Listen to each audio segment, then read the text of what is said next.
أعوذ بالله من الشيطان الرجيم بسم الله الرحمن الرحيم يا أيها الذين آمنوا أطيعوا الله وأطيعوا الرسول. الله تعالی فرمای چې مؤمنانو تاسو د الله تعالی او د پیغمبر صلی الله علیه وسلم اطاعت وکړئ. محترمو السلام علیکم ورحمۃ اللہ وبرکاتہ. خدای تاسو ته اجر درکړي چې تاسو دا اورئ.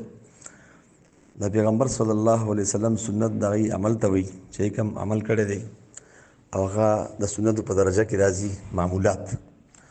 نو دا دوه درې طریقو باندې راتلی شي. یو دا چې سړی د پیغمبر صلی الله علیه وسلم سره مینه ډېره شروع کړي. قل ان کنتم تحبون الله فاتبعوني. الله تعالی سره مینه شروع کړي، بیا پیغمبر صلی الله علیه وسلم سره مینه شي، بیا د هر یو ادا خوي.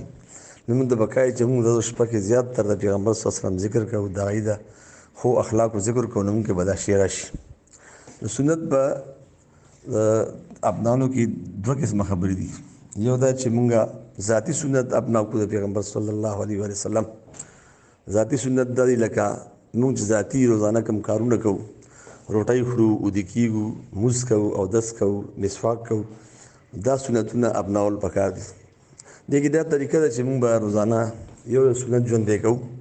لکه نن مسواک وایستو دا پرېږدو نه، بیا به مسواک باندې عمل کوو. د مسواک صحیح طریقه ومعلومو.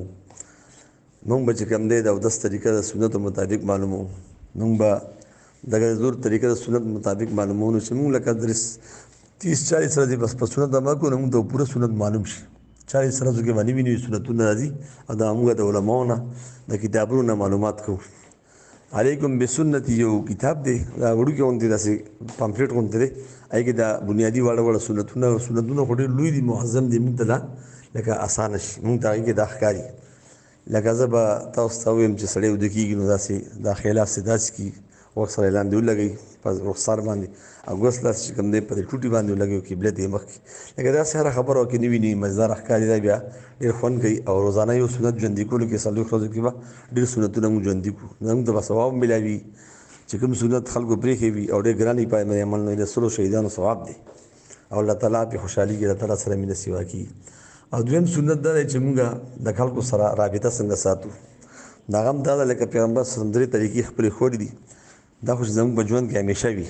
سل من قطعک واعف عمن ظلمک وآت من حرمک. چې څوک در سره کته تعلق ساتي نو تاسو ورسره تعلق وکړئ. دا ټول عمر لپاره د عوامي سنت دی معاملاتو کې. نمبر 2 چې څوک د ظلم وکړي نو تاسو ورسره لکه هغې ته معافي کوئ. نمبر 3 او څوک محرومه کړي نو هغې ته تاسو ورکړه کوئ.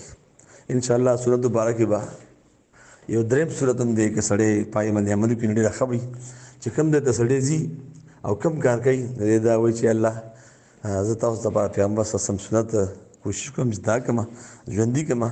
نو دی ودرېږي که کښېني که چېرته دی داسې سوچ کوي چې پیغمبر صلی الله علیه وسلم که زما په ځای دلته وی دی بل د څنګه ودرېدو، که زما په ځای پیغمبر صلی خبرې کوي به څنګه کړو. دې سره د سنت هغه تاکید سیوا کېږي. سړي ته بیا درمیان یې لاره ښکاري چې کوم کار ګران وي لکه پیچیده وي، لکه درمیان لاره دې ګوري دا سنت. لکه زه یم چې ترکاري به ډېره ګرمه خورم که نه یخه به خورم، درمیان کې به خورم. اوبه به ډېرې ګرمې څښم که یخې به درمیان کې به څښم. داسې هر یو شي کې درمیاني شی دی، دا سنت دي.